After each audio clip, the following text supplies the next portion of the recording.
사도신경으로 신앙을 고백하겠습니다. 전능하사 천지를 만드신 하나님 아버지를 내가 믿사오며 그 외아들 우리 주 예수 그리스도를 믿사오니 이는 성령으로 잉태하사 동정녀 마리아에게 나시고 본디오 빌라도에게 고난을 받으사 십자가에 못 박혀 죽으시고 장사한 지 사흘 만에 죽은 자 가운데서 다시 살아나시며 하늘에 오르사 전능하신 하나님 우편에 앉아 계시다가 저희로서 산자와 죽은 자를 심판하러 오시리라. 성령을 믿사오며 거룩한 공회와 성도가 서로 교통하는 것과 죄를 사하여 주시는 것과 몸이 다시 사는 것과 영원히 사는 것을 믿사옵나이다. 아멘.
오신 하나님 고맙습니다. 일주일 동안 잘 지내게 해주시고 오늘 교회에 나와서 예배드리게 해주셔서 감사합니다. 오늘 예배에 참석하지 못한 친구들도 다음번에는 올 수 있게 해주세요. 오늘 전도사님이 들려주시는 귀한 말씀 머릿속에 넣어두었다가 그 말씀대로 항상 행동하게 해주세요. 지금 코로나 바이러스 때문에 많은 사람들이 걱정하고 있습니다. 코로나 바이러스를 없애주세요. 우리 모두 건강하게 해주세요. 예수님 이름으로 기도드렸습니다. 아멘. 오늘 하나님의 말씀 마태복음 5장 44절 말씀이에요. 나는 너희에게 이르노니 너희 원수를 사랑하며 너희를 박해하는 자를 위하여 기도하라. 아멘.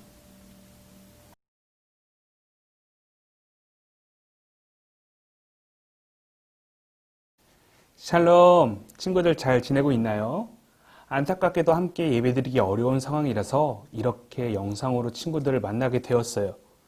그럼에도 하나님께서 이러한 상황을 통해서 우리가 더욱 겸손해야 하고 다른 사람들을 사랑해야 한다는 것을 알아가는 우리 친구들이 되었으면 합니다. 오늘 본문의 말씀을 통해서 나를 미워하거나 힘들게 할지라도 우리는 사랑을 베풀어야 한다라고 말씀하고 계세요. 심지어 나를 어렵게 하고 박해하는 사람을 위해서 기도하라고 그렇게 말씀하고 계세요. 이 말씀을 보면서 이렇게 생각하는 친구들도 있을 것 같아요. 아니, 내 친구와 내 이웃도 사랑하기가 너무 힘든데, 내 몸과 같이 귀하게 여기기도 너무 힘든데 어떻게 친구도 아닌 그 원수를 사랑하라고 말씀하세요. 심지어 나를 힘들게 하는 저 원수를 위해 기도하라니 전도사님 이게 무슨 말도 안 되는 소리인가요? 라고 말하는 친구들도 있을 것 같아요. 하지만 우리는 선하신 하나님의 자녀이자 백성이라는 사실을 기억해야 해요. 그분을 닮아 우리 선한 마음과 자세로 다른 사람들을 대해야 해요. 심지어 그 사람이 나를 어렵게 하고 힘들게 한다 할지라도 선하게 대할 줄 알아야 해요. 악을 악으로 갚는 것이 아니라 선으로 갚는 하나님의 자녀의 모습을 우리가 보여야 해요. 우린 지난 시간에 다윗을 어려운 상황에 몰아놓고 목숨까지도 노리는 사울의 모습을 보았어요. 악한 태도를 보이는 사울의 모습과 다르게 다윗의 모습을 통해서 하나님의 자녀의 모습을 함께 살펴보려고 해요. 다윗의 모습은 과연 어떠한 하나님의 자녀다운 모습이었는지, 그리고 우리가 배워야 할 태도는 무엇인지 같이 찾아보도록 할게요. 저번 시간에 요나단의 도움을 통해서 다윗과 그 일행들은 사울을 피해 도망쳤어요. 정신없이 피하던 다윗에게 일행 중 한 명이 물었어요. 여기가 어디지? 여기는 엔게디라는 지역이야 라고 다윗이 알려주었어요. 다윗과 일행들은 사울 왕을 피해서 여러 지역으로 계속 도망쳤어요. 놉이라는 도시에서 가드로, 아둘람, 그리고 엔게디라는 도시로 계속 장소를 옮기면서 도망쳤어요. 사울의 머리에는 온통 다윗뿐이었어요. 자신의 왕의 자리를 빼앗길지 모른다는 걱정과 두려움에 다윗을 죽이고자 하는 마음뿐이었죠. 그러던 사울에게 다윗이 엔게디에 있다라는 소식을 듣게 되었어요. 사울은 군사 3,000명을 뽑아서 다윗의 뒤를 쫓아갔어요. 다윗을 쫓아 달려온 사울은 잠시 굴에서 쉬게 되었어요. 그런데 사실 이 동굴 깊숙한 곳에는 다윗과 그 일행들이 숨어 있었어요. 그리고 사울 왕이 지금 굴에서 쉬고 있다는 것을 다윗과 그 일행들은 알게 되었어요. 다윗, 오늘이 바로 당신이 지금까지 기다려온 날입니다. 여호와께서 원수를 당신에게 데려오셨습니다. 지금이야말로 당신이 원하는 바를 할 수 있을 때입니다. 그러나 다윗은 사울 왕을 해치지 않았어요. 자신을 죽이려고 하고 괴롭히는 원수를 향해서 다윗은 선하게 행동하였어요. 그리고 이렇게 말했죠. 기름 부음을 받은 자를 해치는 것은 하나님께서 금하셨는데 내가 어찌 사울 왕을 해칠 수 있단 말인가? 보라, 그도 하나님께 기름 부음을 받은 자이다. 그를 해칠 수 없어 라고 말했어요. 사울 왕이 휴식을 마치고 다시금 다윗을 쫓으려고 떠났어요. 그렇게 떠나는 사울 왕 뒤에서 다윗은 멀찍이 떨어져 사울을 향해 소리쳤어요. 사울 왕이시여, 왕은 어찌하여 나 다윗이 당신을 해치려 한다는 그 소문을 믿으십니까? 보소서, 오늘 여호와께서 당신을 내 손에 붙이셨습니다. 나는 당신을 해칠 기회가 있었고 나의 부하들도 역시 당신을 죽이기 원했지만 나는 그렇게 하지 않았습니다. 라고 말하면서 사울왕의 찢어진 옷자락을 보여주었어요. 사실 다윗은 사울왕을 해칠 수 있었지만 그러지 않고 사울왕의 옷자락을 찢었던 것이었어요. 내가 당신을 죽이지 않는 이유는 바로 여호와의 기름 부음을 받은 자이기 때문입니다.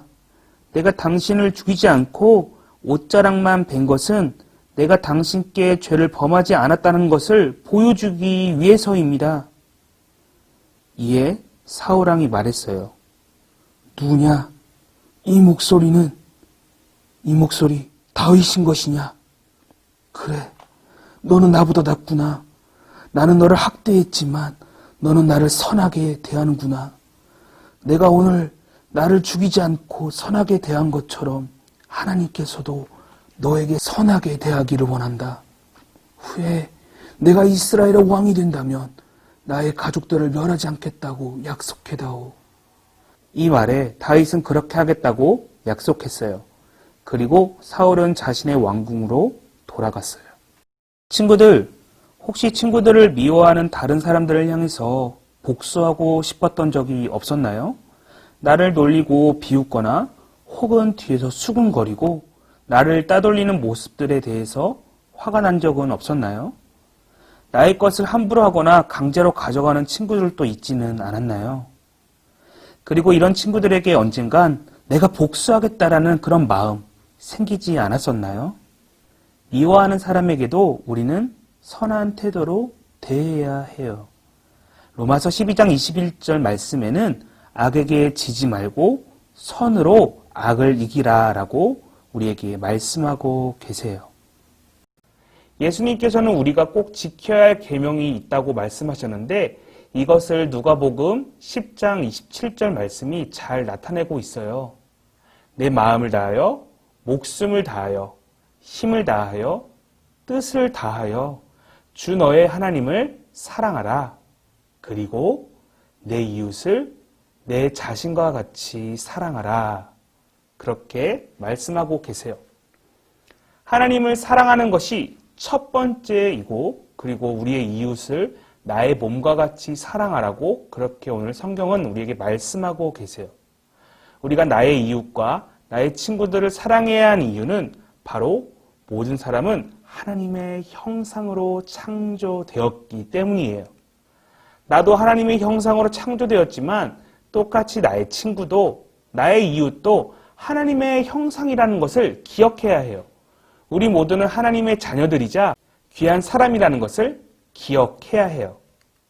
그렇기에 나에게는 하나님의 형상이자 이웃을 해치거나 미워할 권한은 나에게 없어요. 우리에게 있는 권한은 오직 사랑뿐, 사랑. 그 사실을 기억하는 우리 친구들이 되었으면 해요. 이웃이 나에게 악하게 행동할지라도 우리는 선으로 그 악한 것을 이겨낼 수 있다라고 오늘 말씀하신 그 말씀을 믿어야 해요. 로마서 13장 10절 사랑은 이웃에게 악을 행하지 아니하나니 그러므로 사랑은 율법의 완성이라.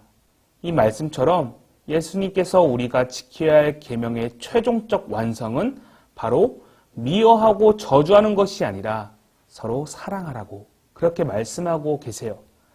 십계명 역시 우리가 이웃을 해하지 않고 사랑하라 그렇게 말씀하고 계세요. 우리는 하나님의 존귀한 자녀임을 기억하는 우리 친구들이 되기를 소원합니다. 다시 이야기로 돌아가 보려 해요. 사울은 다윗을 죽이겠다는 마음을 포기하지 않았어요. 다윗이 나타났다는 말에 사울은 군사령관 아브넬과 3,000명의 군사를 이끌고 다시 다윗을 쫓기 시작했어요. 다윗을 쫓던 사울과 군사들은 잠시 쉬게 되었어요. 그 틈을 타서 다윗은 아비새라는 자신의 용사와 함께 사울의 진영에 몰래 들어갔어요. 아비새가 오늘 하나님께서 원수를 당신의 손에 허락하셨습니다. 부디 제 창으로 사울을 죽일 수 있도록 허락해 주십시오. 라고 말했어요. 이에 다윗은 하나님의 기름 부으심을 받은 사람을 함부로 죽일 수는 없어. 여호와 하나님께서 그분의 때에 맞춰서 처리하실 것이다. 라고 말하면서 사울을 해치지 못하게 했어요.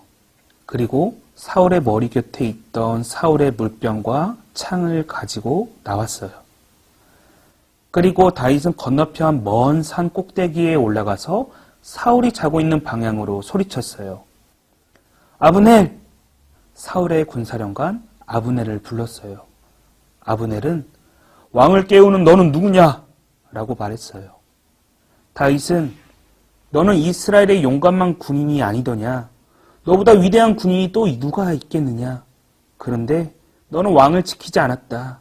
내가 왕을 지키지 않은 그 사이에 누군가가 너의 진영으로 들어갔다. 자, 사울의 창과 물병이 어디에 있는지 보아라. 이 말을 들은 사울이 말했어요. 이 목소리는 다윗이 아니더냐?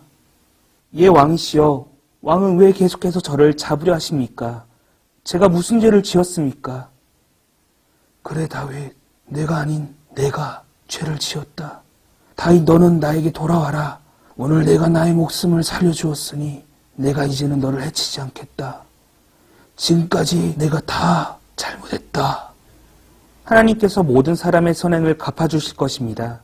오늘 하나님께서 당신을 내 손에 붙이셨지만 저는 하나님이 택한 사람, 기름 부음을 받은 사람을 해치지 않았습니다. 라고 다윗은 말했어요. 이에 사울왕은 하나님께서 다윗 너를 축복하시기를 빈다. 넌 위대한 일을 할 것이며 반드시 승리할 것이다. 라고 말하고 궁으로 돌아가게 되었어요. 친구들, 오늘 다윗의 이야기를 통해서 우리는 무엇을 볼 수 있었나요? 다윗은 하나님을 사랑했고 하나님만을 의지했어요. 하나님의 말씀을 기억했고 순종했어요. 그렇기에 다윗은 이웃을 사랑하였으며 나아가 자신을 힘들게 하는 원수까지도 사랑의 마음으로 품었어요. 그리고 하나님께 기름 부음 받은 자를 함부로 해서는 안 된다는 사실을 알고 있었어요. 다윗은 사울 역시도 하나님의 형상이자 백성이며 함부로 해서는 안 된다는 것을 알고 있었어요. 그리고 모든 권리를 하나님께 맡겨드렸어요. 바로 누군가를 해하거나 심판할 수 있는 기회가 있었음에도 불구하고 그것은 하나님만이 하실 수 있다고 판단하고 하나님께 맡겨드리는 다윗의 모습을 우리는 볼 수 있었어요. 그렇기에 친구들, 누군가가 나를 미워한다 할지라도 우리는 모든 이들에게 심지어 원수에게도 선한 태도로 대해야 해요. 다윗처럼 누군가에게 복수하는 권리와 책임은 우리에게 있지 않다라는 것을 기억해야 해요. 그렇기에 우리는 나를 힘들게 하는 친구들에게도 선하게 대해야 해요. 사랑과 용서 그리고 친절로 하나님의 아름다운 형상의 모습을 보여줘야 해요. 우리의 모습과 태도 가운데 하나님의 선하심을 다른 이들에게 보여줘야 해요. 왜냐하면 우리는 존귀한 하나님의 형상이자 자녀이기 때문이에요. 오늘 본문의 말씀처럼 존귀한 하나님의 형상인 우리는 예수님의 말씀처럼 우리의 원수를 사랑하며 그들을 위해서 진심으로 기도해야 해요. 단순히 말로 기도했다고 해서 도깨비 방망이처럼 되는 것이 아니에요. 우리가 진심을 다해 그 친구를 사랑하고 친절을 베풀면서 하나님께 기도해야 해요. 그렇기에 친구들, 하나님의 말씀을 항상 기억하세요. 다윗이 하나님의 말씀대로 살려고 했던 것처럼, 그리고 항상 자신의 생각대로 하는 것이 아니라 하나님께서 원하시는 방향이 무엇인지 기도했던 다윗처럼 그렇게 행동해야 해요. 그리고 하나님이 기뻐하시는 일들을 찾는 우리 친구들의 삶이 되기를 소원합니다. 아멘. 다 함께 주기도문으로 예배를 마치도록 할게요. 하늘에 계신 우리 아버지여, 이름이 거룩히 여김을 받으시오며 나라가 임하옵시며 뜻이 하늘에서 이루어진 것 같이 땅에서도 이루어지이다. 오늘날 우리에게 일용할 양식을 주옵시고 우리가 우리에게 죄 지은 자를 사하여 준 것 같이 우리의 죄를 사하여 주옵시고 우리를 시험에 들게 하지 마옵시며 다만 악에서 구하옵소서. 대개 나라와 권세와 영광이 아버지께 영원히 있사옵나이다. 아멘.